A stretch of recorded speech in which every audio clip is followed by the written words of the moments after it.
देख रहे हैं जनता वन न्यूज।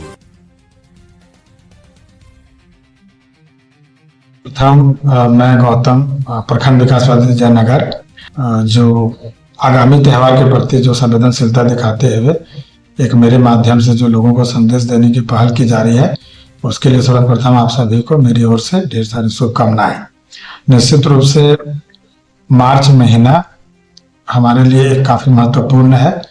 हिंदू संस्कृति के अनुसार हमारे लिए नए वर्ष का भी आगमन है और उस नए वर्ष के आगमन में हम लोग होली, ईद और रामनवमी त्यौहार शांतिपूर्ण तरीके से मनाएंगे, जिसकी शुरुआत दिनांक 24 फरवरी को बिरसा संस्कृति कोडरमा में उपायुक्त महोदय की अध्यक्षता में इसकी बैठक कर ली गई। पिछले 2 साल में होली और ईद और रामनवमी में मैं खुद यहीं पर पोस्टेड था, तो एक एक्सपीरियंस के तौर पर भी मैं कह सकता हूं कि एहतियातन जो बरती जाती है वो उसी तरह से सेम गाइडलाइंस है। सर्वप्रथम मैं अगर होली की बात करूं तो हमारा 3 मार्च और 4 मार्च को मुख्यतः होली का त्यौहार मनाए जाने की सूचना प्राप्त है। 4 तारीख मुख्य रूप से रंग अबीर के साथ होली खेला जाना है। इससे पहले जिला में शांति समिति बैठक होगी, जैसा मैंने भी बताया।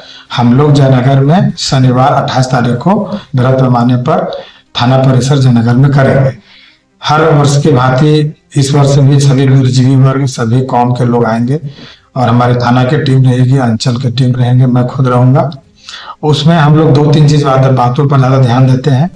एक, होली में लॉ एंड ऑर्डर जो हमारा सबसे महत्वपूर्ण पक्ष रहता है, और लॉ एंड ऑर्डर में हम लोग को ये देखना है कि जो भी मंडली निकलती है उत्साह के रूप में, तो उसमें हम लोग डीजे पर पूर्णतः प्रतिबंध पिछले साल भी लगा था और वो अनवरत चल रहा है। साथ ही साथ ये भी हम लोग ध्यान रख रहे हैं कि चूंकि होली के त्यौहार में एक पेयजल काफी महत्वपूर्ण होता है खेलने में भी और अन्य सुविधाओं के लिए, तो ये भी हम लोग कोशिश कर रहे हैं कि जितने भी हमारे जल निकासी या जल के जो स्रोत है, चाहे वो चापाकल है, जल मीनार है, तो उसको हम लोग दुरुस्त कर रहे हैं। तीसरा है कि जो हमारे स्थानीय चौकीदार हैं वो अपने बीट में तैनात रहेंगे और टोले हैं, मोहल्ले हैं, कस्बे हैं, वहां से कुछ भी तरह की अगर उस तरह की लॉ एंड ऑर्डर इश्यू होंगे तो वो त्वरित हम लोग का एक क्यूआरटी टीम बना है, क्विक रिस्पॉन्स टीम, जिसके माध्यम से हम लोग इसको देखेंगे।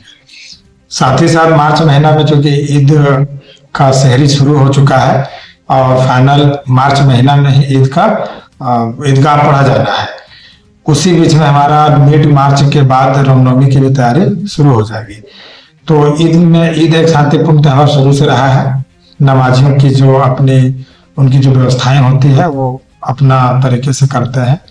उसमें हम लोग ये देखते हैं कि जहाँ पर मिक्स पॉपुलेशन है, पिपचो है, परसाबाद है, तेतरौन चौक है, पेठिया बागी है, कठाडी मोड़ है, कुछ हमारा जयनगर पश्चिमी का कुछ एरिया पड़ जाते हैं, तो वहां पर स्थानीय स्तर पर जो पुलिस की टीम है वो अपना गश्ती दल भेजती है और हम लोग सूचक के रूप में या पूर्व में जो पीस बॉन्ड भराने की जो प्रक्रिया है वो भी हम लोग लगातार करते रहते हैं।